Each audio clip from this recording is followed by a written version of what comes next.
Ya, tema kita sore hari ini adalah konsekuensi menjadi pengikut Kristus ya. Mari kita membuka bacaan Alkitab kita dari Matius 16 ayat 16, langsung setelah itu loncat ke 21 ya. Kita berbalasan ya. Saya mulai dari 16. Maka jawab Simon Petrus, engkau adalah Mesias, anak Allah yang hidup. 21. Tetapi Petrus menarik Yesus ke samping dan menegur dia, katanya, Tuhan, kiranya Allah menjauhkan hal itu. Hal itu sekali-sekali takkan menimpa engkau. Ayat 24 bersama-sama. Lalu Yesus berkata kepada murid-muridnya, setiap orang yang mau mengikut aku, ia harus menyangkal dirinya, memikul salibnya, dan mengikut aku. Ya, itulah pembacaan ya dari firman Tuhan ya, bagaimana konsekuensi menjadi pengikut Kristus ya. Tentu kita akan mempelajari secara bersama-sama ya. Ya, kita mulai dari ayat 16 tadi ya. Sejak waktu itu Yesus menyatakan kepada murid-muridnya bahwa sejak waktu itu dia mau mengatakan bahwa sejak si Petrus tadi mengucapkan bahwa engkau adalah Mesias gitu ya. Ketika Petrus ditanya gitu kan, siapa menurut engkau, siapa aku ini? Nah, lalu ini Petrus ini menggambarkan atau merepresentasikan dari murid-murid ya. Jadi tidak hanya Petrus, kita menganggap bahwa murid-murid yang lain pun mengetahui bahwa engkau adalah Mesias. Nah di sini Tuhan Yesus memberitahukan jalannya kepada murid setelah murid-murid itu juga mengenal bahwa ia adalah Mesias. Karena ini adalah merupakan suatu dasar yang penting ya dari iman para murid itu ketika Tuhan Yesus ingin memberitahukan sesuatu. Karena kalau dia memberitahukan sesuatu tetapi tahapnya itu ya, itu sama aja misalnya masih SD harus disampaikan sesuatu yang belum dapat dicerna. Misalnya anak SD diberikan materi SMP pasti tidak tahu. Nah, demikian pula ya Tuhan Yesus memberitahukan kepada para murid itu, dia ada tahapan-tahapannya juga, yang tentunya Tuhan Yesus yang tahu sendiri gitu ya. Jadi setelah mereka tahu bahwa ia adalah Mesias, baru Tuhan Yesus memberitahukan jalannya kepada murid ya. Nah tentu ini saya menyinggung sedikit ya, Mesias itu tentu yang mudah-mudahan sudah pada mengerti ya Mesias ya. Jadi Mesias itu kan orang yang diurapi Allah ya. Itu bahasa Ibraninya, atau kalau bahasa Yunaninya ya, itu ya Kristus itu. Maka Yesus itu sering disebut Yesus Kristus, orang yang diurapi ya. Jadi tokoh ya, Mesias itu tokoh yang dalam perjanjian lama itu ditunggu-tunggu, disebut-sebut ya, bahwa nanti akan ada raja yang besar yang membawa bangsa Israel dalam pemerintahan yang damai sejahtera. Nah itulah yang mereka tunggu-tunggu gitu ya. Sehingga ketika murid-murid itu menyebut engkau adalah Mesias, itu hanya murid-murid ya yang tahu, yang lain belum tentu gitu ya. Orang-orang kebanyakan itu belum tentu tahu bahwa ia adalah Mesias ya. Bahkan orang yang takjub melihat mujizat yang Tuhan Yesus buat, itu wah sungguh nih adalah seorang nabi yang besar gitu. Tapi begitu tahu, tapi kan kita tahu dia bapaknya, ibunya, saudara-saudaranya, anak tukang kayu. Akhirnya mereka nggak percaya gitu ya, bukan ini berarti bukan Mesias. Nah jadi tidak setiap orang saat itu tahu bahwa Tuhan Yesus adalah Mesias ya. Tapi ada beberapa yang diberikan iman ya, bahwa mereka tahu bahwa Tuhan Yesus itu adalah Mesias ya. Contohnya misalnya ada orang yang yang buta apa lumpuh ya, saya lupa itu, yang Kristus dia menyebut anak Daud gitu ya. Dia menyebut Kristus anak Daud, tolonglah saya gitu ya. Nah itu dia mengerti gitu. Lalu orang yang megang jubahnya itu ya, yang pendarahan ya, itu pun dia mengimani gitu ya, bahwa Yesus itu adalah Mesias yang datang, yang telah dijanjikan dalam perjanjian lama ya, dalam kitab. Nah, kembali lagi ke sini ya, bahwa ketika murid sudah mengenal bahwa Yesus adalah Mesias, barulah Tuhan Yesus itu memberitahukan jalannya ya kepada murid-muridnya ya. Jadi memang jalan ini juga tidak sembarangan diberitahukan kepada orang lain gitu ya. Hanya kepada murid, karena memang murid itu yang dipersiapkan oleh Tuhan untuk menjalankan misi ya selanjutnya daripada penyelamatan manusia ya. Nah, ironinya ya, Mesias ini menempuh jalan yang tidak lazim ya. Karena dia menyatakan bahwa ia harus pergi ke Yerusalem dan menanggung banyak penderitaan gitu ya. Yerusalem itu adalah tempat atau pusat ya, pusat yang begitu ramai ya, pusat keagamaan saat itu. Jadi Yerusalem itu adalah kota yang bahkan orang Israel itu setiap tahun itu merayakan Paskah ke Yerusalem gitu. Jadi benar-benar Yerusalem adalah suatu tempat yang menjadi pusat perhatian ya saat itu ya. Nah, tetapi ironinya pergi ke Yerusalem itu bukannya menjadi besar ya. Kristus itu malah bilangnya menanggung banyak penderitaan gitu ya. Nah, ini adalah suatu ironi gitu ya. Masuk ke dalam suatu kebesaran, tempat yang besar, kota yang besar, pusat keagamaan, tetapi malah menyatakan bahwa akan menanggung banyak penderitaan gitu. Bahkan penderitaannya dilakukan oleh tua-tua gitu ya, imam-imam kepala dan ahli-ahli Taurat, yang notabene ini adalah orang-orang rohaniawan gitu ya, yang seharusnya itu mendukung gitu ya Tuhan Yesus di dalam melakukan misinya gitu ya, di dalam menjadi memerintah Israel gitu seharusnya kan. Tetapi mereka ini justru malah menjadi faktor ya yang menyebabkan Tuhan Yesus menderita. Walaupun memang disalibnya oleh pemerintahan Romawi ya saat itu. Tetapi mereka ini yang membuat trigger bagaimana akhirnya Tuhan Yesus dihukum gitu ya. Nah, lalu dibunuh. Tetapi Tuhan Yesus juga menyampaikan bahwa pada hari yang ketiga akan bangkit gitu ya. Tetapi nampaknya murid-murid tidak melihat hal ini ya. Saya pikir Tuhan Yesus itu menjaga ya bahwa supaya iman para murid itu tetap terjaga.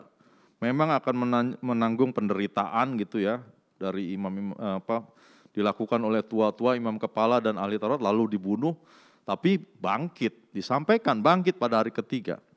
Tetapi nampaknya para murid ya, terutama yang dipelopori oleh Petrus itu tidak melihat hal itu gitu. Dan ini adalah memang jalan yang ditempuh oleh Tuhan Yesus ya. Jadi kalau kita melihat hal ini, maka jalan penderitaan Tuhan Yesus itu adalah memang ketetapan yang sudah ditetapkan Allah ya. Pasti sudah disepakati oleh Allah Tritunggal bahwa Tuhan Yesus harus menjalani jalan yang penuh penderitaan ini ya. Tentu sudah disepakati oleh Allah Tritunggal dalam kekekalannya gitu ya, bahwa Yesus harus melalui jalan ini. Dan murid-murid ini diberitahukan gitu ya, jalan-jalan ini. Memang ini adalah jalan yang tidak lazim, mengingat paradigma para murid atau bangsa Israel saat itu, mereka ingin Mesias itu adalah seorang yang membebaskan bangsanya dari jajahan Romawi ya. Saat itu mereka terjajah, pasti inginnya itu adalah Mesias yang benar-benar sebagai panglima gitu ya, yang menyelesaikan bangsa Israel dari segala penjajah, dari kemiskinan, dari apapun juga gitu, menjadi besar seperti zaman kerajaan Daud dulu ya. Tetapi ketika Tuhan Yesus mengatakan inilah, ini tidak lazim gitu ya, jalan seperti ini. Oke, kita lihat selanjutnya. Ya, sehingga hal ini sulit ya diterima oleh murid-murid gitu ya. Makanya Petrus menarik Yesus dan menegur dia, katanya, Tuhan, kiranya Allah menjauhkan hal itu sekali-sekali tak akan menimpa engkau ya. Karena memang kenapa ini sulit diterima ya, karena ini tampaknya jadi rumit gitu ya. Penuh penderitaan. Murid-murid kalau mengikuti ini ya mungkin paradigmanya tadi ingin ikut memerintah gitu ya bersama Tuhan. Tapi kok jalannya seperti ini gitu. Jadi sulit diterima ya, karena memang bertubrukan atau bertabrakan dengan keinginan dan hawa nafsu dunia gitu ya. Nah, sehingga ini juga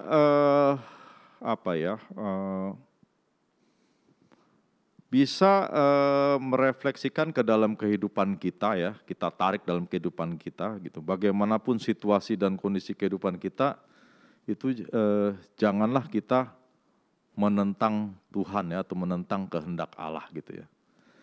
Jadi Petrus ini kan, Tuhan, kiranya Allah menjauhkan hal itu daripadamu, hal itu sekali-sekali tak akan menimpa engkau. Dia memberikan suatu menggunakan kata Tuhan juga, kata Allah, tetapi tampak baik gitu ya. Nah ini kita mesti hati-hati gitu ya. Jadi kehendak Allah itu harus kita terima bagaimanapun enak atau tidak enaknya ya. Karena Allah itu mengetahui ya apa yang baik bagi kita, atau apa yang dia kerjakan gitu. Kita tidak perlu mengajari ya. Karena Petrus ini menegur ya seperti mengajari Tuhan gitu. Emang sebenarnya tahuan siapa sih gitu Tuhan Yesus sama Petrus gitu ya. Tuhan Yesus itu waktu penciptaan dunia dia ada di situ ikut mencipta gitu. Tapi dia bisa-bisanya ngajarin Tuhan, menegur dia, Tuhan sekali-kali tidak akan menimpa engkau. Nah ini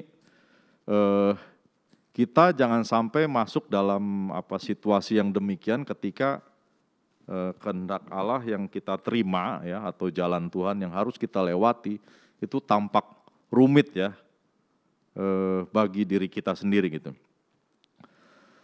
Nah, sebab siapakah yang tahu pemikiran Tuhan, atau siapakah yang pernah menjadi penasihatnya ya. Jadi Tuhan itu sudah maha bijak gitu ya. Sudah yang paling benar gitu ya. Keputusannya, pemikirannya itu sudah yang paling benar, nggak perlu ada yang nasihatin lagi kepada Tuhan.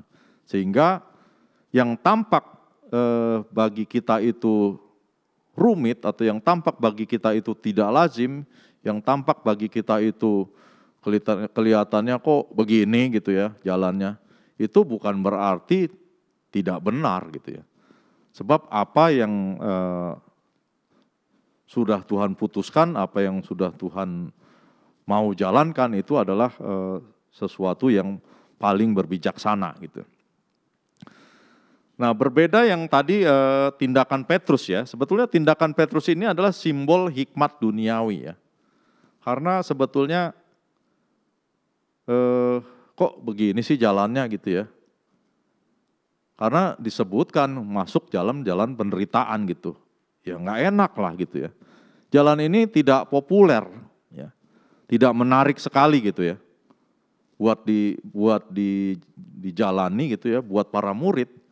Karena pasti mereka berpikiran kalau Tuhan Yesus itu jadi raja, mereka memerintah bersama-sama, menjadi orang yang memiliki kekuasaan, punya kepopuleran gitu. Dan dilihat orang punya eksistensi gitu ya, memerintah bangsa Israel. Tapi kok jalannya begini gitu ya. Nah inilah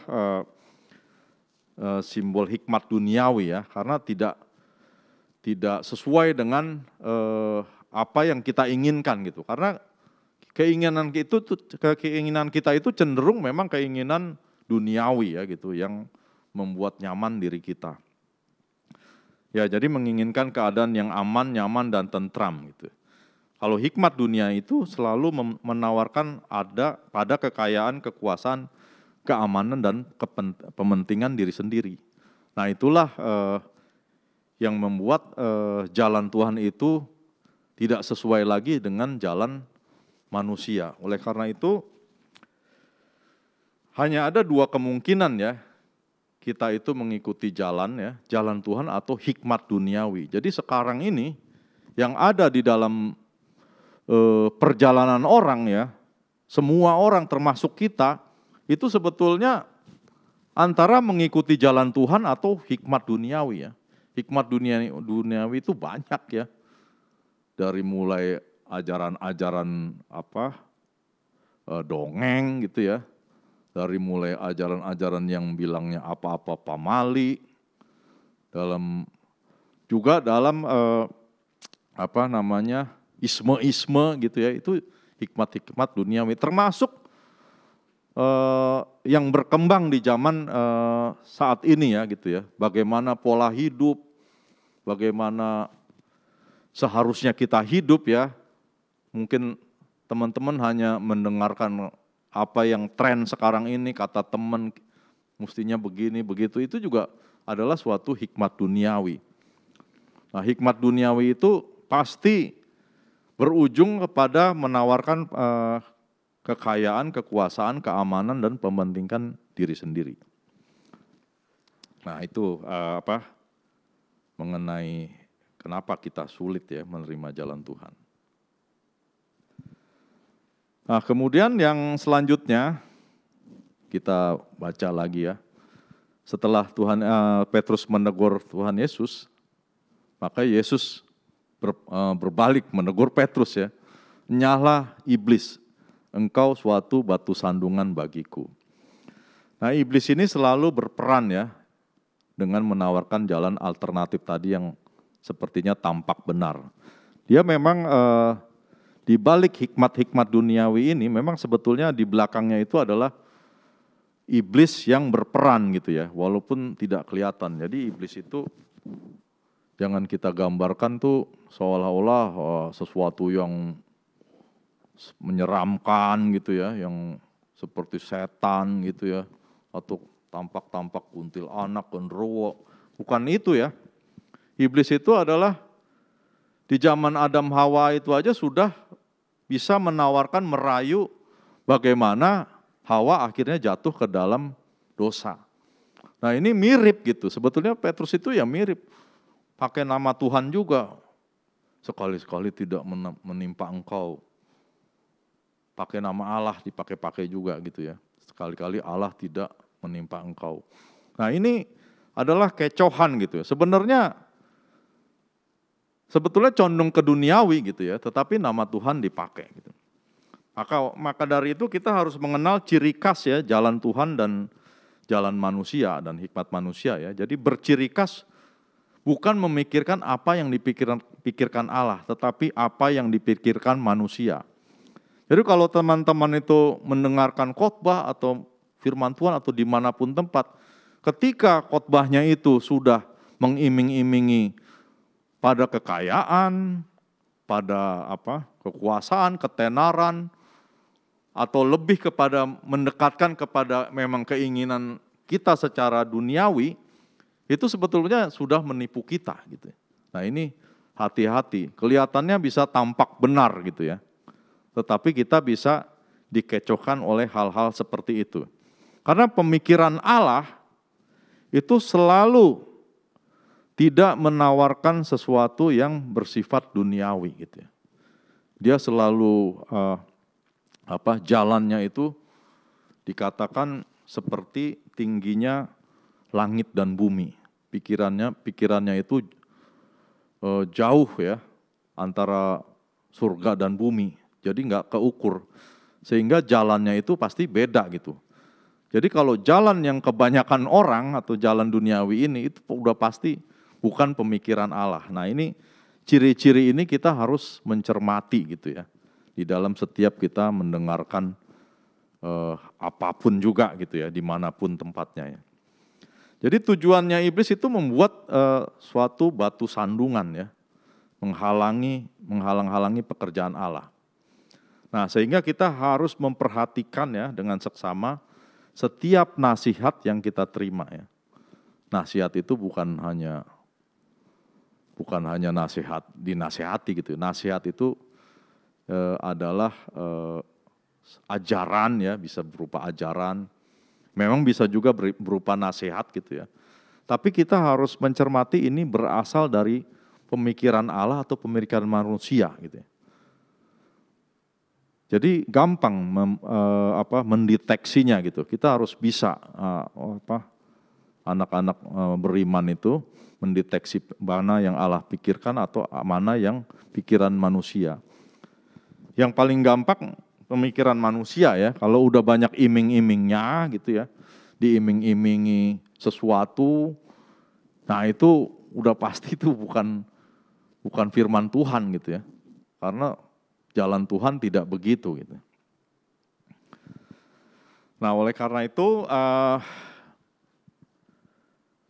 untuk mengikut Yesus ya, itu sebetulnya tidak ada jalan tengah atau jalan lain ya, kecuali sangkal diri, pikul salib dan ikut Dia. Jadi tadi kita sudah mengetahui jalan yang telah disepakati oleh Allah Tritunggal dalam kekekalannya itu jalan penderitaan. Lalu setelah itu kita harus dapat mengenali ya mana jalan Tuhan, mana hikmat duniawi. Nah setelah kita mengerti ya jalan bahwa kita mengikut Tuhan itu, maka tidak ada jalan lain sebetulnya. Jalan itu ya jalan yang ditempuh Tuhan Yesus itu sendiri. Jadi kita harus sangkal diri, pikul salib dan ikut Dia gitu ya. Karena dikatakan setiap orang yang mau mengikut aku, ia harus menyangkal dirinya, memikul salibnya dan mengikut aku gitu. Jadi apa wujud penyangkalan diri itu? Sebetulnya adalah tidak menyayangkan diri ya. Seperti Tuhan Yesus mengosongkan diri. Pengosongan diri itu maksudnya dia itu Allah gitu ya. Tetapi dia mau turun ke dunia, mengalami keterbatasan ya. Ada downgrade, nah, itu penyangkalan diri. Nah kita pun sebagai pengikutnya, ya nggak bisa lepas dari situ. Kita pun harus bisa menyangkal diri. Jangan terlalu menyayangi diri ya. Maksudnya bukan tidak sayang sama diri sendiri, bukan itu. Tetapi ketika kita harus memilih suatu jalan, sebetulnya kita ini sedang sayang pada diri kita ataukah kita tidak mau menderita gitu ya. Ya kita ambil aja yang gampang-gampang gitu ya. Ketika kita diajak teman gitu ya, diajak teman mau ini lupa nih. Diajak teman mau nongkrong gitu ya. Itu pasti kita kan gampang gitu ya. Iyanya tuh gampang gitu ya. Tapi kalau kita diajak yang nggak enak gitu ya, katakanlah melayat kayak gitu ya, atau besuk orang sakit ke rumah sakit A gitu ya. Apalagi tempatnya jauh. Nah disitulah peperangan kita ya. Kita pilih yang mana gitu ya. Ketika itu ada dua hal secara bersamaan. Kalau kita memilih, ya kalau enak sih ya enak nongkrong sama temen ya, apalagi dibayarin gitu ya. Tetapi yang satu ini, yang pilihan yang satu ini itu adalah pilihan yang melayani gitu ya. Mau mendoakan orang sakit misalnya. Nah disitulah sebetulnya bagaimana kita bisa menyangkal diri kita gitu ya. Mana yang kita pilih? Kita yang tahu sendiri. Tapi berat ya, memilih yang kedua itu lebih berat. Yang pertama itu lebih enak gitu. Nah, itu contoh-contoh saja ya. Wujud pemikul salib adalah segala kemalangan, kesukaran atau masalah yang menimpa kita berkenaan dengan hidup benar keimanan ya. Jadi tidak setiap kesulitan itu adalah bahwa kita memikul salib gitu ya. Jangan sebentar-sebentar mengatakan ya salib gua berat nih gitu. Padahal bukan, itu bisa saja masalah yang kita hadapi itu kesalahan kita sendiri gitu ya. Jadi kalau kesalahan kita sendiri, jangan bawa-bawa Tuhan gitu, jangan bawa-bawa Tuhan Yesus gitu. Misalnya ujian nggak bisa, nilainya jelek gitu. Ya kita nggak belajar gitu, terus iya salib gua berat nih, nilainya harus ngulang gitu. Ya itu salah kita sendiri ya. Jadi yang berhubungan dengan keimanan kita itu adalah ketika kita hidup benar, tapi kita harus menanggung gitu ya. Penderitaan gitu ya. Misalnya di suatu komunitas, semua jalan yang diambil itu ya teman-teman kita, katakanlah tidak benar gitu ya. Atau katakanlah menutupi gitu ya. Misalnya kita melihat pencurian gitu ya. Tetapi ditanya kita dusta gitu ya. Tidak memberikan jawaban yang benar. Nah, tapi misalnya disuruh kompak, kita kalau kompak ya kita aman dengan teman-teman kita. Tetapi ketika kita mengambil jalan yang benar, kita tidak kompak, ya ini sesuatu yang salah, saya harus mengatakan apa yang benar. Nah disinilah kita mungkin mengalami penderitaan, karena mungkin teman kita jadi nggak suka sama kita ya, karena kita menyatakan apa yang benar, padahal mayoriti mereka ingin jangan kasih tahu gitu ya misalnya. Nah ini adalah contoh bahwa itu kita memikul salib gitu karena harus mengambil jalan yang benar. Nah lalu yang terakhir wujud mengikuti Yesus adalah menuruti atau mengikuti Tuhan dalam kebenaran ya. Jadi mengikut Tuhan itu ya melakukan tugas pekerjaan dan kehendak Tuhan gitu ya. Nah makanya untuk mengikuti Yesus itu ya sangkal diri, pikul salib dan ikut Dia ya itu konsekuensinya ya. Jadi sebetulnya jawaban tema itu ya ada di ayat ini ya, di 16 ayat 24 ya, Matius 16 ayat 24. Nah, namun kan kita perlu mengecek gitu ya. Mengecek daripada diri kita ya, apakah kita itu sudah benar mengikut Tuhan. Sorry ini nggak jalan-jalan. Nah, kita perlu mengecek dalam kehidupan kita ya. Apakah kita sebetulnya sudah mengikut Kristus dengan benar? Ataukah kita seperti tema itu ya, kita mengambil konsekuensi itu atau tidak gitu ya. Nah kita cek dulu, yang pertama, adakah waktu pribadi kita untuk Tuhan ya. Doa kita dan saat teduh. Karena kita bagaimana mengetahui firman Tuhan gitu ya. Kalau kita tidak pernah bergaul dengan firman Tuhan, tidak pernah saat teduh, tidak pernah doa, ya kita sebetulnya jalan kita memakai hikmat mana gitu, ya kan? Sudah pasti kita menjalankan diri kita menggunakan hikmat duniawi, ya orang nggak pernah baca Alkitab gitu, nggak pernah doa, nggak pernah bertanya pada Tuhan, nggak pernah minta petunjuk kepada Tuhan, tidak pernah minta penyertaan kepada Tuhan, ya pasti kita berjalan dengan pengertian kita sendiri.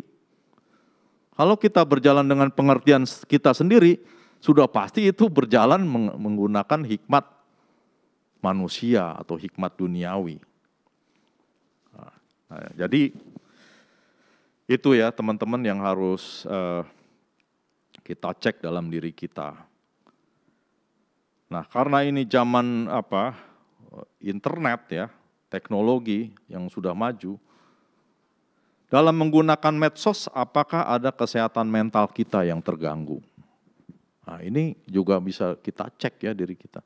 Kalau kita itu di medsos itu ingin eksis terus ya, ada ketidakpuasan gitu ya kalau kita belum menayangkan diri kita gitu, ada yang kurang ya. Kayaknya selfie dulu deh, coba tampilin gitu ya. Nah itu menjadi suatu hal yang yang harus gitu ya. Dan ada yang nggak enak gitu kalau tidak begitu gitu ya. Terus sedih kalau nggak ditanggapi gitu ya.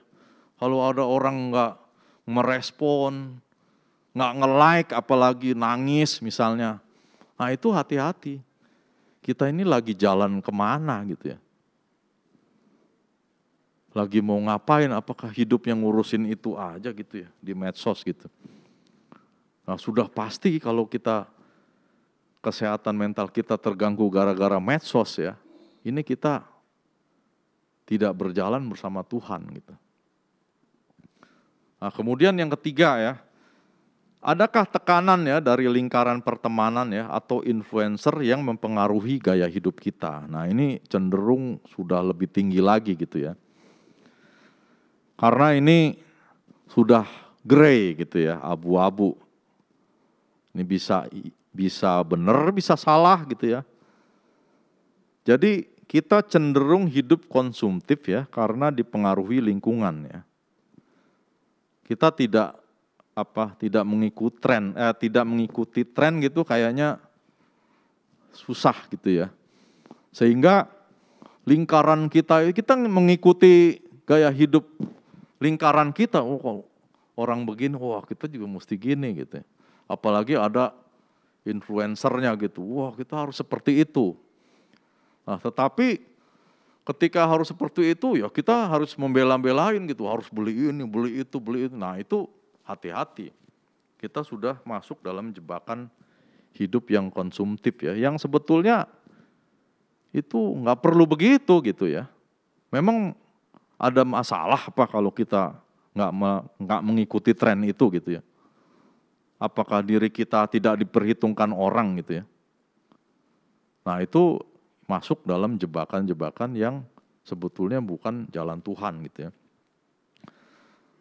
Nah yang selanjutnya ini mendahulukan pengeluaran sekunder ya, seperti liburan, nonton konser, beli barang ya, ketimbang pengeluaran primer gitu. Nah ini juga perlu kita cek ya, waktunya habis gitu. Perlu kita cek gitu ya. Kita membeli itu yang mana yang paling penting, yang mana yang kita butuhkan ya. Kebutuhan apa keinginan gitu ya. Kalau kita mendahulukan ya pengeluaran yang sekunder sementara yang primer itu tidak, itu kita sudah juga masuk dalam jebakan kehidupan yang tidak mendahulukan tidak memprioritaskan yang lebih penting gitu ya. Kita lebih kepada pementingan diri gitu, liburan, nonton konser gitu ya. Padahal rumah belum punya misalnya, ya kan? Mestinya ya rumah dulu lah gitu ya, yang diutamakan karena itu lebih primer gitu.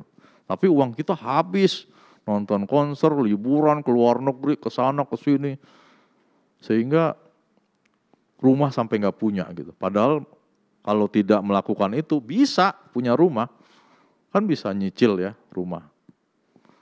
Nah ini hati-hati gitu ya. Penggunaan internet yang tidak bermanfaat ya. Kenapa tidak bermanfaat? Ya mungkin masuk ke situs-situs yang tidak penting ya. Atau masuk situs pornografi, situs radikalisme ya, sehingga pikirannya tercemar.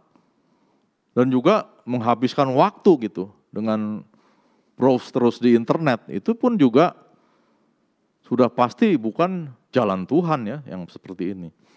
Lalu bekerja setengah-setengah dan hanya ingin bersenang-senang ya. Nah ini kan kaum milenial ini modelnya begini gitu ya. Bekerja bukan hanya pekerjaan semata-mata, harus senang gitu ya. Tidak ingin ada tekanan, kalau ada tekanan pindah aja gitu ya kalau pekerjaan nggak enak gitu. Nah ini juga harus kita cermati ya ini sebagai kaum milenial ya. Bekerja setengah-setengah itu tidak ada dalam